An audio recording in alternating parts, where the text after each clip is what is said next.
ಜೈ ಹಿಂದ್.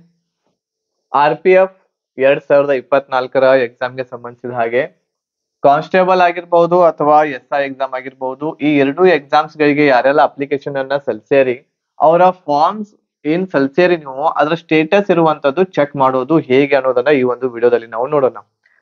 ಕೆಲವೊಂದಿಷ್ಟು ಸ್ಟೇಟಸ್ ಗಳಲ್ಲಿ ಕೆಲವೊಬ್ಬರ ಒಂದು ಅಪ್ಲಿಕೇಶನ್ ಸ್ಟೇಟಸ್ ಗಳಲ್ಲಿ ಏನೂ ತೋರಿಸ್ತಾ ಇಲ್ಲ ಅಲ್ಲಿ. ಸೊ ಹಾಗಾಗಿ ನಿಮ್ಮ ಅಪ್ಲಿಕೇಶನ್ ಇರುವಂತದ್ದು ರಿಜೆಕ್ಟ್ ಆಗಬಾರ್ದು ಅನ್ನುವಂತ ದೃಷ್ಟಿಯಿಂದ ಈ ಒಂದು ವಿಡಿಯೋವನ್ನ ಮಾಡ್ತಾ ಇದ್ದೇವೆ. ನಿಮಗೆ ಈ ಒಂದು ಮಾಹಿತಿಯನ್ನ ಕೊಟ್ಟು ನಿಮ್ಮ ಅಪ್ಲಿಕೇಶನ್ ಸ್ಟೇಟಸ್ ಏನಾಗಿದೆ ಅನ್ನೋದನ್ನ ನೋಡ್ಕೋಬೇಕಾಗಿದೆ. ಯಾಕಂತಂದ್ರೆ ಅಪ್ಲಿಕೇಶನ್ ಸ್ಟೇಟಸ್ ನಿಮ್ದು ಅಕ್ಸೆಪ್ಟ್ ಆಗ್ಲಿಲ್ಲ ಅಂತಂದ್ರೆ, ಸಕ್ಸಸ್ಫುಲ್ ಆಗ್ಲಿಲ್ಲ ಅಂತಂದ್ರೆ ಎಕ್ಸಾಮ್ಗೆ ನಿಮ್ಗೆ ಅಡ್ಮಿಟ್ ಕಾರ್ಡ್ ಇರುವಂತದ್ದು ಬರೋದಿಲ್ಲ. ಅದ್ರ ಸಲುವಾಗಿ ಈ ರೀತಿ ಇರುವಂತಹ ಒಂದು ಪ್ರಾಬ್ಲಮ್ಸ್ ಗಳು ಮುಂದೆ ಬರಬಾರ್ದು ಅನ್ನೋ ಒಂದು ದೃಷ್ಟಿಯಿಂದ ಈ ಒಂದು ವಿಡಿಯೋವನ್ನ ನಿಮ್ಗೆ ಮಾಹಿತಿಗೋಸ್ಕರ ವಿಡಿಯೋನ ಮಾಡ್ತಾ ಇದ್ದೀವಿ. ಸೊ ಈಗಲೇ ಏನ್ ಮಾಡ್ರಿ ಅಂತಂದ್ರೆ ನಿಮ್ಮ ಅಪ್ಲಿಕೇಶನ್ ಸ್ಟೇಟಸ್ ಅನ್ನ ಚೆಕ್ ಮಾಡ್ಕೊಡ್ರಿ. ಯಾವ ರೀತಿ ಮಾಡ್ಕೋಬೇಕು ಅನ್ನೋದನ್ನ ಈ ಒಂದು ವಿಡಿಯೋದಲ್ಲಿ ನಾವು ಡಿಸ್ಕಷನ್ ಮಾಡ್ಲಿಕ್ಕೆ ಹೋಗ್ತಾ ಇದ್ದೀವಿ. ವಿಡಿಯೋವನ್ನ ಸಂಪೂರ್ಣವಾಗಿ ನೋಡ್ರಿ. ಅದಕ್ಕಿಂತ ಮುಂಚೆ RPF ಕಾನ್ಸ್ಟೇಬಲ್ ಮತ್ತು SI ಎಕ್ಸಾಮ್ಗೆ ಯಾರೆಲ್ಲ ತಯಾರಿಯನ್ನ ನಡೆಸ್ತಾ ಇದ್ರ ಅವ್ರಿಗೆ ಕಂಪ್ಲೀಟ್ ಆಗಿರುವಂತ ಒಂದು ಕೋರ್ಸ್ ಕೂಡ ಅವೈಲೇಬಲ್ ಐತಿ ನಮ್ಮಲ್ಲಿ.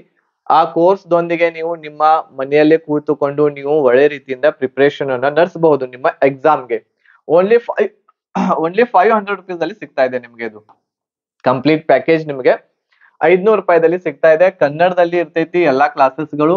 ಇದರಲ್ಲಿ ಏನೇನ್ ಸಿಗ್ತಾ ಇದೆ ನಿಮ್ಗೆ, ಎಲ್ಲಾ ಸಬ್ಜೆಕ್ಟ್ ಗಳ ರಿಕಾರ್ಡೆಡ್ ಕ್ಲಾಸಸ್ ಗಳು ಇರ್ತವೆ. ಎಲ್ಲಾ ಸಬ್ಜೆಕ್ಟ್ ಅಂತಂದ್ರೆ ಯಾವ್ಯಾವ್ದು, GK ಇರ್ತಾ ಇದೆ, ಮ್ಯಾಥ್ಸ್, ರೀಸನಿಂಗ್, ಈ ಮೂರು ಸಬ್ಜೆಕ್ಟ್ ಗಳ ರಿಕಾರ್ಡೆಡ್ ಕ್ಲಾಸಸ್ ಇರ್ತವೆ. ನೀವು ಮನೆಯಲ್ಲೇ ಕೂತ್ಕೊಂಡು ನಿಮ್ಗೆ ಯಾವಾಗ ಟೈಮ್ ಸಿಗುತ್ತೆ ಅವಾಗ ನೀವು ಕ್ಲಾಸಸ್ ಗಳನ್ನ ಡೈಲಿ ನೋಡಬಹುದು. ಅದ್ರ ಜೊತೆಗೆ ಮತ್ತೇನ್ ಕೊಡ್ತಾ ಇದೀವಿ ನಾವು, PDF ನೋಟ್ಸ್ ಗಳನ್ನ ಕೊಡ್ತಾ ಇದೀವಿ. ಅದ್ರ ಜೊತೆಗೆ ಮಾಕ್ ಟೆಸ್ಟ್ ಇರ್ತಾ ಇದೆ, ಪ್ರೀವಿಯಸ್ ಇಯರ್ ಕ್ವಶನ್ ಪೇಪರ್ ಇರ್ತಾ ಇದಾವೆ. ಆಮೇಲೆ ಪ್ರಾಪರ್ ಆಗಿರುವಂತಹ ಗೈಡೆನ್ಸ್ ಕೂಡ ನಿಮ್ಗೆ ಈ ಎಕ್ಸಾಮ್ ಬಗ್ಗೆ ಕೊಡ್ತಾ ಇದೀವಿ. ಹೆಚ್ಚಿನ ಮಾಹಿತಿಗಾಗಿ ನೀವು ಕಾಂಟ್ಯಾಕ್ಟ್ ಮಾಡಬಹುದು. 8861927838 ನಂಬರ್ಗೆ ಕಾಂಟ್ಯಾಕ್ಟ್ ಮಾಡ್ರಿ. ಹೆಚ್ಚಿನ ಮಾಹಿತಿಯನ್ನು ಪಡ್ಕೋರಿ. ಬೇಗನೆ ಜಾಯ್ನ್ ಆಗ್ರಿ. ಯಾಕಂತಂದ್ರೆ ನಿಮ್ಮ ಎಕ್ಸಾಮ್ ಇರ್ತಕ್ಕಂಥದ್ದು ನವೆಂಬರ್, ಡಿಸೆಂಬರ್ ಇಲ್ಲ ಅಂತಂದ್ರೆ ಜನವರಿದಲ್ಲಿ ಆಗುವಂತಹ ಸಂಭವ ಇದಾವೆ 2025ಕ್ಕೆ. ಇನ್ನೂ ಟೈಮ್ ಇದೆ ನಿಮ್ಮ ಹತ್ರ. ಈ ಒಂದು ಟೈಮ್ ಅನ್ನ ಯುಟಿಲೈಸ್ ಮಾಡ್ಕೊಂಡು, ಉಪಯೋಗ ಮಾಡ್ಕೊಂಡು ಒಳ್ಳೆ ರೀತಿಯಿಂದ ಪ್ರಿಪರೇಷನ್ ಅನ್ನ ಮಾಡ್ರಿ. SSC GD ಕಾಲ್ಫಾರ್ಮ್ ಈಗ ಆಗಿದೆ ಆಲ್ರೆಡಿ. ಆ SSC GD ದಲ್ಲಿ ಯಾರಿಗೆ ಅವಕಾಶ ಸಿಕ್ಕಿಲ್ಲ, ಆಮೇಲೆ ಈ ಅಪ್ಲಿಕೇಶನ್ ಅನ್ನು ಯಾರು ಸಲ್ಲಿಸೇರಿ ಅವ್ರಂತೂ ಬಿಡಾಕ್ ಹೋಗ್ಬೇಡ್ರಿ. ಒಳ್ಳೆ ರೀತಿಯಿಂದ ಪ್ರಿಪರೇಷನ್ ಅನ್ನ ಮಾಡ್ರಿ. ನಿಮಗೆ ಪ್ರಾಪರ್ ಆಗಿರುವಂತ ಒಂದು ಗೈಡೆನ್ಸ್ ದೊಂದಿಗೆ ಎಲ್ಲ ಸಬ್ಜೆಕ್ಟ್ ಗಳ ರಿಕಾರ್ಡೆಡ್ ಕ್ಲಾಸಸ್ ಗಳು ನಿಮ್ಗೆ 500 ರೂಪಾಯಿದಲ್ಲಿ ಸಿಗ್ತಾ ಇದಾವೆ. ಈ ಕ್ಲಾಸ್ ಅನ್ನ ತೆಗೆದುಕೊಂಡು ನೀವು ಒಳ್ಳೆ ರೀತಿಯಿಂದ ಪ್ರಿಪರೇಷನ್ ಮಾಡಬಹುದು. ಹೆಚ್ಚಿನ ಮಾಹಿತಿಗಾಗಿ ಇಲ್ಲಿ ನಂಬರ್ ಕೊಟ್ಟೇವಿ, ಅದನ್ನ ನೀವು ಕಾಂಟ್ಯಾಕ್ಟ್ ಮಾಡಿ ಹೆಚ್ಚಿನ ಮಾಹಿತಿಯನ್ನ ಪಡ್ಕೊಳ್ರಿ. ಈಗ ನಾವು ನೋಡೋಣ ಈ ಒಂದು ಅಪ್ಲಿಕೇಶನ್ ಸ್ಟೇಟಸ್ ಅನ್ನ ಯಾವ ರೀತಿ ನಾವು ಚೆಕ್ ಮಾಡ್ಕೋಬೇಕು ಅನ್ನೋದನ್ನ ಒಂದ್ ಸ್ವಲ್ಪ ನಿಮ್ಗೆ ತಿಳಿಸ್ಕೊಡ್ತೇನೆ. ಆ ರೀತಿ ನೀವು ಏನ್ ಮಾಡ್ರಿ, ಅಪ್ಲಿಕೇಶನ್ ಅನ್ನ ಚೆಕ್ ಮಾಡ್ಕೊಳ್ರಿ. ಮೊದಲನೇದಾಗಿ ಏನ್ ಮಾಡ್ಬೇಕು ಅಂತಂದ್ರೆ RRB ಅಂತ ಹೇಳಿ ಸರ್ಚ್ ಮಾಡ್ಬೇಕು. ಯಾವುದೇ ಒಂದು ಬ್ರೌಸರ್ ಅನ್ನ ಓಪನ್ ಮಾಡ್ರಿ.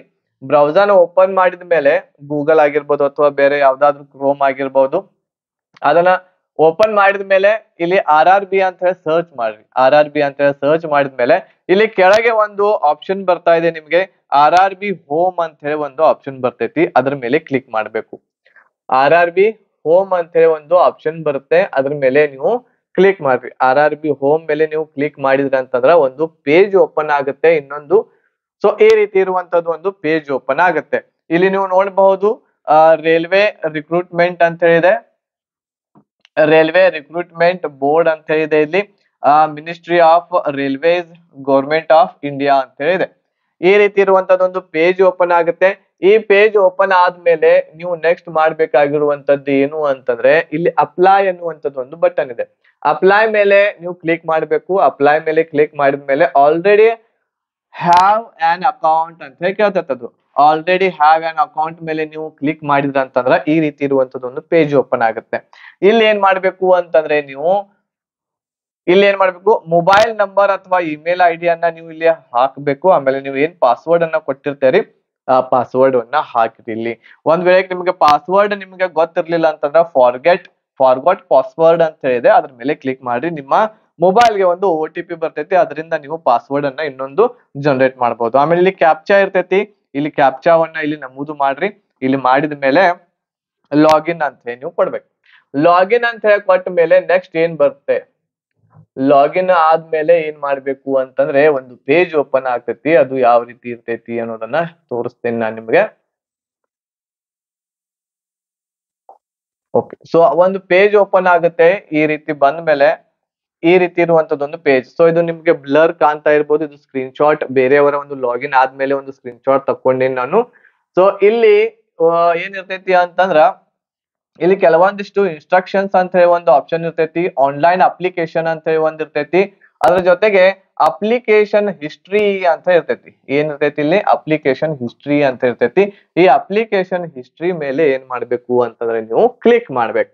ಮೂರನೇ ಆಪ್ಷನ್, ಮೂರನೇ ಆಪ್ಷನ್, ನೀವು ಲಾಗಿನ್ ಆದ್ಮೇಲೆ ಅಪ್ಲಿಕೇಶನ್ ಹಿಸ್ಟ್ರಿ ಮೇಲೆ ನೀವು ಕ್ಲಿಕ್ ಮಾಡ್ಬೇಕು. ಅಪ್ಲಿಕೇಶನ್ ಹಿಸ್ಟ್ರಿ ಮೇಲೆ ಕ್ಲಿಕ್ ಮಾಡಿದ್ರ ಅಂತಂದ್ರೆ ಇಲ್ಲಿ ಡಿಟೇಲ್ ಆಗಿ ನೀವು ಯಾವ್ಯಾವ್ದಕ್ಕೆ ಅಪ್ಲಿಕೇಶನ್ ಸಲ್ಲಿಸಿರ್ತೀರಿ ಅವುಗಳು ಇಲ್ಲಿ ಓಪನ್ ಆಗ್ತವೆ. ಒಂದು ವೇಳೆ ನೀವು ಇಲ್ಲಿ RPF ಗೆ ಮಾತ್ರ ಸಲ್ಲಿಸಿದ್ರಿ ಅಂತಂದ್ರ, ಎಲ್ಲಿ ಹೋತ್ರಿದು,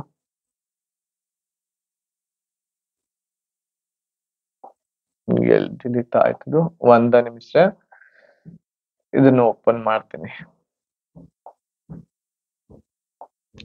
ಅಪ್ಲಿಕೇಶನ್ ಹಿಸ್ಟ್ರಿ ಅಂತ ಹೇಳಿ ಇರುತ್ತೆ. ಅಪ್ಲಿಕೇಶನ್ ಹಿಸ್ಟ್ರಿ ಇರ್ತಕ್ಕಂಥದ್ದು ಓಪನ್ ಆದ್ಮೇಲೆ ನೋಡ್ರಿ ಈ ರೀತಿ ಇರುವಂತದ್ದು ಒಂದು ಪೇಜ್ ಓಪನ್ ಆಗ್ತೈತಿ ಅಲ್ಲಿ. ಓಕೆ, ಸೊ ಇಲ್ಲಿ ಏನ್ ಮಾಡ್ಬೇಕು ಅಂತಂದ್ರೆ,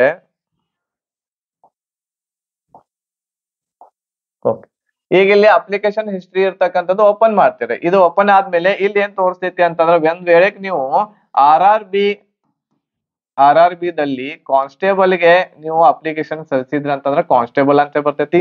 ಇದ್ರ ಕೆಳಗೆ SI ನು ಕೂಡ ಸಲ್ಲಿಸಿದ್ರ ಅಂತಂದ್ರೆ SI ನು ಅಪ್ಲಿಕೇಶನ್ ಬರ್ತೈತಿ. ಅವುಗಳ ಸ್ಟೇಟಸ್ ಇಲ್ಲಿ ನಾವು ನೋಡಬಹುದು.